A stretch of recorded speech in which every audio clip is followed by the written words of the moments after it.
guys. Well, thanks for coming. I'm really humbled for you guys to show up. These kinds of places are an extension of us. So for you guys to be interested in what we're doing out here, I appreciate it. Just to give you some context of where we're standing, last year I rested this, believe it or not. We didn't graze it. By doing that, we just built up some root structure so this native could get a start. This is as natural as it gets. There's one introduced grass species that I can see, and all the rest have been here for 100 years. I've been a few places, Australia and Europe, seen a lot of pretty country, but to me, especially right now when it's green, seeing this creek valley and the hills over here, that's about as good a view as you get. When I was a kid, our cattle were probably 200 or 300 or 400 pounds smaller than they are now. And we're actually running more livestock than we used to, but yet the range is in better condition than it ever used to be. And so I just want that to continue. I want my son to be able to ranch, his kids if they want to do it, and just keep improving, keep adapting. The health of the land is the most critical thing. I mean, we're raising cattle, but if you don't have good range, good habitat, you're not going to stay profitable. You could overgraze and it might make a buck for a year or two, but down the road, if you abuse your land, you destroy your resource. You can't continue. There won't be anything there for the next generation. How well we're doing taking care of the land is affecting us immediately, but is also having a long-term effect on our business and our family and the community in general. And so if we're all doing a better job of taking care of our land, then our community is going to last for longer. It seems like in rural America, it's all about relationships. And I think that's where RSA has really taken off, where they've been able to pool resources between many entities has been very helpful for the local community.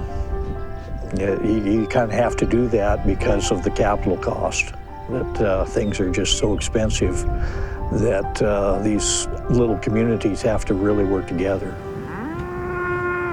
ACES started because there was just kind of a desire to talk about what else could we do for the community and for our own operations and for the town, and to try to keep the school alive. And it was kind of a whole picture.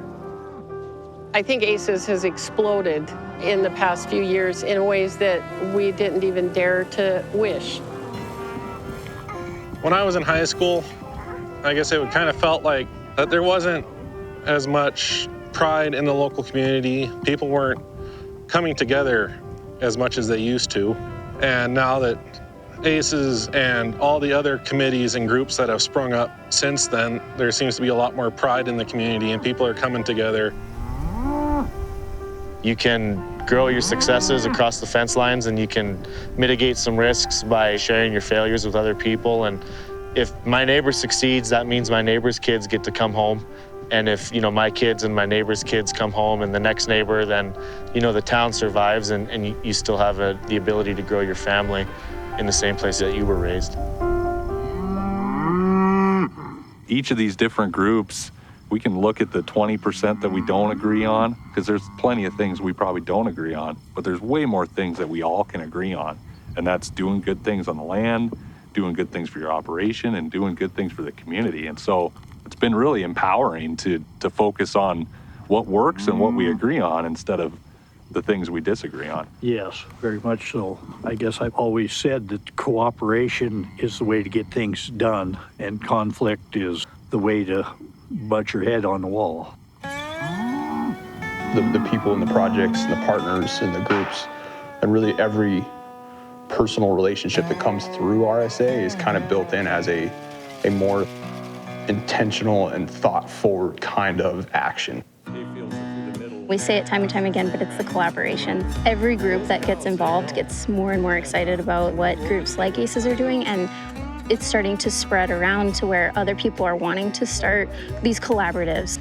And it just benefits everyone. It benefits everyone in the town, on ranches, and makes us feel less alone. We think of ourselves as rugged individualists, but I've since matured in my thinking. We work with the federal government through the BLM. You know, we're tasked with stewardship of their acres. And there's a vast amount of resources out there that want to help me do better work so that the wildlife can benefit from the better work that we do. So we work with Ducks Unlimited, World Wildlife Fund, the Nature Conservancy, the Rancher Stewardship Alliance, U.S. Fish and Wildlife Service, Montana Fish, Wildlife and Parks, Montana Stock Growers. Pheasants forever. Can't forget Pheasants Forever. We play a positive role in this landscape. It's just a better way to live. You can't do this without partnerships, and you can't do it without funding. And so NIFWA puts a lot of priority on building trust and partnerships. And with that, we have the funding to do good on-the-ground action. And so it's a culture. It's a culture of trust and appreciation of differetions. And it's a story of a community, a pile of ranchers working together in a really important challenge landscape. Now that's an important story and has impact, and people from afar can say, wow, there's a bunch of people that are actually making decisions and cultivating partnerships to take care of land and take care of their community. People like to see things that work, and these things work. And that's what everybody wants. They just want to get stuff done. It's just constantly changing, and for the better. It's so amazing what this country will do when you figure out what is happening and try to work with it. The human resource is a pretty powerful one, and we need to make better use of it. It's different for everyone in how they come to the table. It takes a little bit for people to uncross their arms at times, but it's beautiful to see when it does happen. And the more people that do come to the table, the better an example it sets. And I think it just catches and it just starts to spread a little bit faster every year.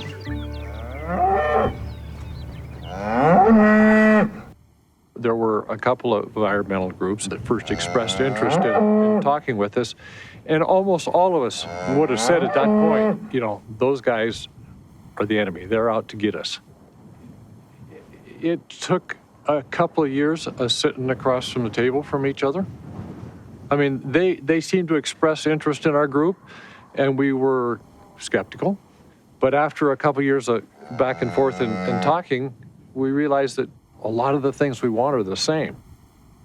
And it's even more surprising to me that they are willing to give our group funding for conservation measures that then we can turn around and distribute to different producers in the area.